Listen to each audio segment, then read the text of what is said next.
Hi, I'm Divyaa Advaani, an image consultant, etiquette, and a soft skills coach, and founder of the brand Suave. I'm also an author of the book called 101 Tips and Tricks to Enhance and Upgrade Yourself and Your Image, which is available on Amazon worldwide. I'll put the link in the description box below. On my channel, I discuss about various aspects of image consulting, image management, etiquette building, soft skills coaching, and a lot more. Men who are short should try and wear shirts that fit well around the chest. However, the sleeves of the shirt should be longer and the shirt should be well tailored.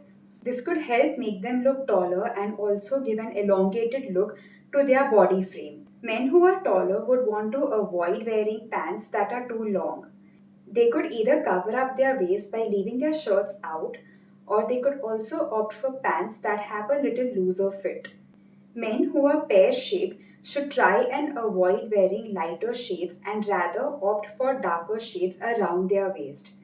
They could also opt for darker shade pants and make sure that they fit well right above the hips. It's important to not draw attention away from the finer points of their body.